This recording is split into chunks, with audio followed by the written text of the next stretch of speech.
When Citroen left South Africa, none of us really noticed. Even the manufacturer admits to it, saying people didn't even know that they'd gone. In 2019, between Citroen and Peugeot, they had a 1.1% market share, which is tiny.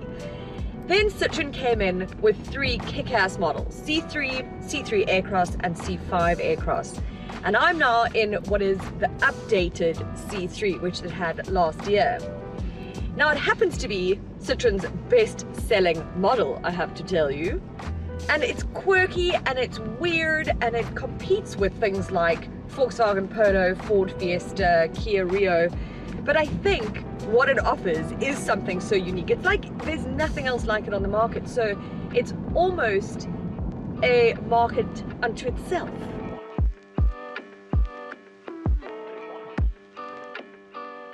So what would they do to make it better? Well, make it more customizable, so to make you even more unique, really. So there's a couple new colors, the front and rear bumpers have been revised, and then so have the air bumps on the side, which I think people either love or hate.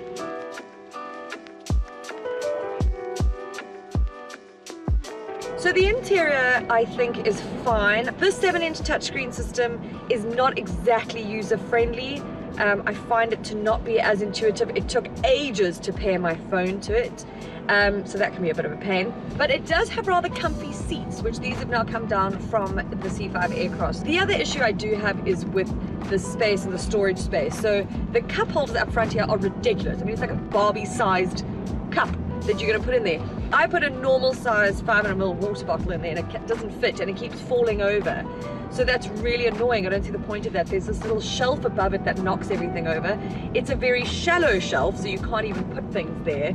So there's no real place to put your phone or your keys or anything. And then the last thing I'm going to complain about is the ISOFIX. So I've put the baby seat in, you'll see it, and it took me 10 minutes.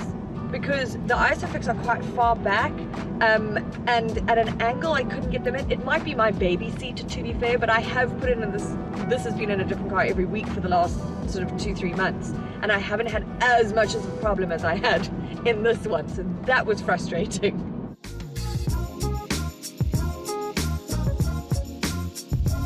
Got the same engines under the bonnet, so you either have a Feel or the Shine model. The Feel model has a 1.2 litre naturally aspirated engine and mated to a 5-speed manual.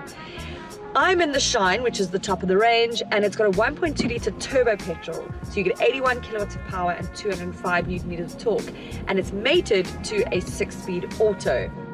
Now, it's a punchy engine, okay? I will give it that, but it is a noisy engine. It's quite loud, but the overall drive is very comfortable. The steering is very light, which I love. It's easy to maneuver this little guy. Space-wise, I find it okay. In the back, I'm fine, but I think taller passengers might have a bit of an issue back there. The boot is also smaller than its rivals at around 300 litres, but it does get enough in there. But that's all right. It depends what you're going to use it for, I guess.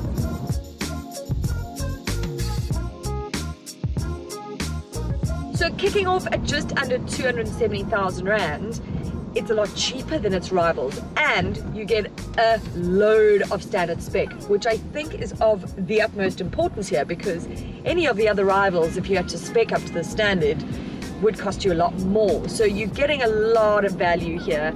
It still comes with a fantastic warranty of 5 years or 100,000 Ks and a service plan of 60,000 Ks for 3 years.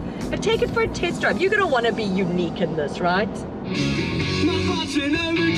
I'm on the steering wheel, touching you.